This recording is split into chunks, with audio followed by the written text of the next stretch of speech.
안녕하세요. 바람스토리 성팀장입니다. 안녕하세요. 김 실장입니다. 오늘 이야기는 네. 오랫동안 동거만 한 부부, 그러니까 사실혼 관계의 부부 이야기인데, 와이프 되시는 분이 그 문제의 핸드폰을 이제 볼 일이 있어서 보다가 남편 사진에서 웬 아가 사진을 본 거예요. 아기 사진? 응. 정답! 혼의 자식. 애기 사진을 봤는데 남편이랑 똑같이 생긴 거지. 똑같이 생겼다고? 근데 이 사실혼 관계가 뭐 1, 2년 짧게 한 것도 아니고 15년 동안 지속이 되고 있었고, 거의 부부죠. 뭐 부부나 다름없는 거죠. 남편의 가족들을 다 알고 있는데 이렇게 똑같이 생긴 아기가 있다라는 거는 뭔가가 이상한 거잖아요. 형제 자매의 아이라고 하면 남편이랑 닮을 수는 있는데 내가 다 알고 있는데 모르는 아기 사진을 갑자기 발견을 했는데 남편이랑 너무 똑같이 생긴 거죠. 이게 수상하잖아. 그리고 이게 살면서 나는 혼인신고를 하고 싶은데 남편이 이 핑계 저 핑계를 대면서 혼인신고를 못하게 해서 혼인신고를 못하고는 계속 사실혼 관계로 살고 있었던 거란 말이죠. 핑계될 게 뭐가 있는 거지? 난 너와 같이는 살아도 혼인신고를 하고 싶은 생각은 없어. 뭐 이런 건가? 왜냐면은 여자분은 계속 어떻게 됐든 간에 혼인신고를 하자고 했었을 텐데. 했는데 뭔가 자꾸 핑계를 대면서 못해서 안 그래도 불만이 가득했는데 갑자기 웬 남편 닮은 애기를 봤으니 뭔가 심상치 않잖아요. 그 전에 여러 가지 뭐 이렇게 불만스러웠던 것도 있고 의심스러웠던 것도 뭐 있었겠죠? 그렇죠. 그러니까 이제 이 아이 사진을 계기로 남편을 이제 뒷조사를 하기 시작한 거예요. 1년 동안. 1년 동안. 치밀하게 계속 뒷조사를 하신 거지. 뒷조사를 하다 보니까 이 아이가 남편의 자식이었던 거예요. 그냥 그래, 아까 내가 정답 말했네, 그러면. 정답을 말했으니까 끊지 말랬잖아. 내가 영상을 망쳤구나.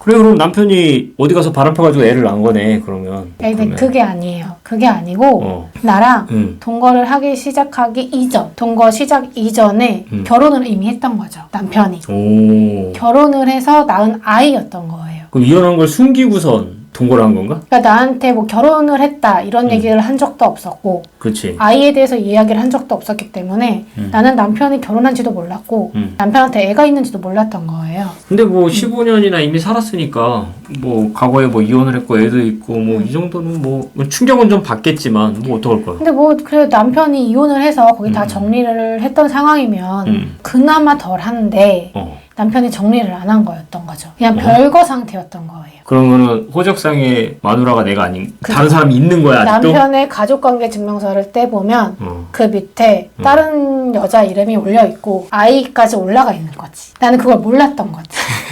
그걸 미처 떼볼 생각도 못했고. 그랬네. 그러면은 두 집 살림을 한 거네, 그러면. 그쵸. 근데 어떻게 15년 동안 나랑 동거를 하면서 이쪽 가정을 또 따로 유지를 하고 있었는지 그게 궁금하잖아요. 그러니까. 그래서 알아봤더니 그쪽 전 와이프 되시는 분도 남편이랑 이제 별거를 하면서 이혼 소송을 하던 뭐 이혼 절차를 밟으려면 남편을 만나야 되잖아요. 근데 남편은 얼굴도 보기 싫고 말도 섞기 싫었던 거지. 꼴도 보기 싫었구나. 그래서 그냥 또 애도 있고 하니까 애를 위해서 그냥 내비두셨던 거예요. 아니면 뭐 내가 쉽게 이혼해 줄 것 같아 뭐 이런 일이 벌어졌나? 그거는 아닌 것 같고. 그건 아니고? 그냥 뭐 애가 있으니까 보통 그런 것 때문에 이혼을 안 하고 사시는 부부들도 있잖아요. 이제 그런 것처럼 그냥 내비두셨던 거죠.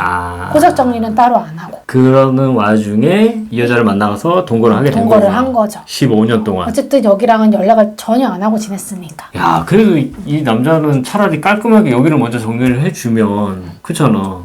좀 그것도 그렇다. 그래가지고. 어쨌든 이 지금 사실혼 관계의 이 분은 이게 충격이잖아요. 충격 많이 배신을 받았지. 떠나서 그치. 내가 완전히 지금 내 존재가 부정되는 느낌인 거잖아요. 그렇죠. 여태껏 살아왔는데. 그래서 이제 사실혼 부당 파기에 따른 손해배상 소송을 진행을 해서 당연히 해야죠. 남편한테 위자료도 받고. 그렇죠. 네, 해야죠. 당연히. 15년 동안 살면서 모은 재산들이 있을 거잖아요. 그렇죠. 그거에 대한 재산 분할 청구 소송도 해서 다 이제 법률상 부부 관계처럼 다 진행을 하신 거죠. 근데 여기서 이제 한 가지 더 추가를 하자면 재산 분할은 그 이혼의 원인을 제공한 사람이든 아니든 누구든 청구를 할 수가 있거든요. 그렇죠. 내가 함께 우리가 같이 살아온 그 기간 동안에 형성된 그 재산에 대해서 기업분만큼 배분을 하게 되는데 지금 같은 이 내용은 이 남자가 여자한테 재산 분할을 청구할 수는 없어요.